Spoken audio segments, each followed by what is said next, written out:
Here on Delmarva, we love to celebrate farming traditions, savoring county fairs, cheering on future farmers and 4-H clubs and future farmers of America. You get the whole idea here.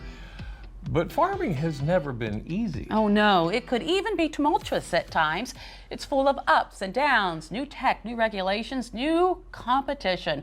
Well, Jim Duffy of Secrets of the Eastern Shore is with us telling a story about one of those times and how our farmers banded together, beat the odds, and turned their fortunes around. Thank you so much for joining us this afternoon. Can't wait to hear this. Love my Thursdays because of you. Okay, so right?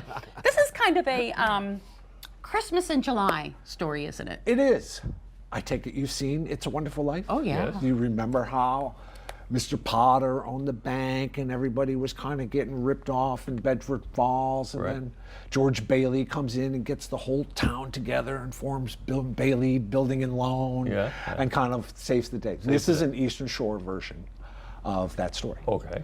In the late 1800s, it was a really hard time for farmers on the Eastern Shore of Virginia. Now this was the time that railroads and steamboats are coming in, so you think that it would be like, all right, now we can move. Get out there, But there were a lot of problems in the farm market. So first problem, where do you send your goods? So this is before telephones, anything Okay. like that. Right. So you could send them to Philadelphia or you could send them to Baltimore. But you didn't know if there were a lot of potatoes in Philadelphia, meaning that the Lower lower price. prices, or if there were a few potatoes in Baltimore. You had no idea where to send your things to get the best price. Okay. Second problem, when they got sold up there, you didn't know. When you shipped them off from whatever town you were on in Virginia, you didn't know what price you were going to get until it was sold at the market. The middlemen who did that sale were paid 10 cents a barrel no matter what the price was. So they didn't care whether they got a good price or a bad price. They took what they got. Okay. Third thing, the customer would buy it. And then the customer would go through the barrel of potatoes and he would say, I'm sorry, this one's no good, and throw it away, or this barrel's underweight. And the poor farmers, 200-300 miles away, can't argue with it. So actually, as the railroads and steamboats are coming in, farms are going bankrupt left and right on the Eastern Shore of Virginia. Oh no. So is this where the It's a Wonderful Life part It comes is. in? Usually when I tell stories like this, it's like there was a problem and then one person, let's say Lisa Bryant, came up with this brilliant idea and solved the whole problem. There's no one person here. A group of a dozen farmers got together and called a big meeting. They had a big meeting in 1890 in Keller, and then they had all these other meetings.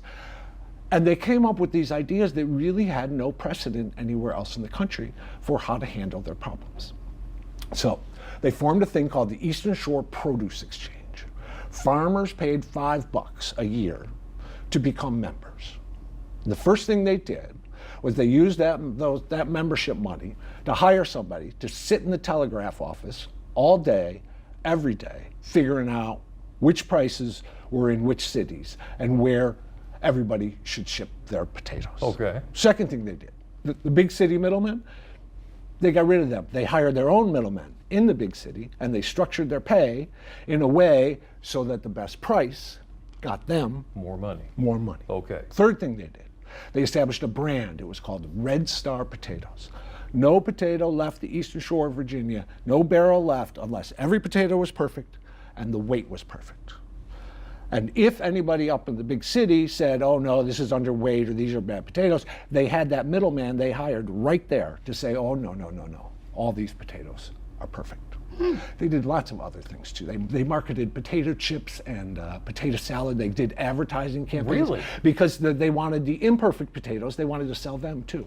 And you don't need the perfect potatoes to do those kind of things. Right. They did all kinds of things. Do you know how well it worked? 1890, they're all going bankrupt, right? 1910, Accomack and Northampton counties were the richest rural counties in all of America. Really? 1920, Accomack and Northampton counties had the highest crop value per acre of any place in the country. The Eastern Shore Produce Exchange was around for about 50 years before everything changed and it went away.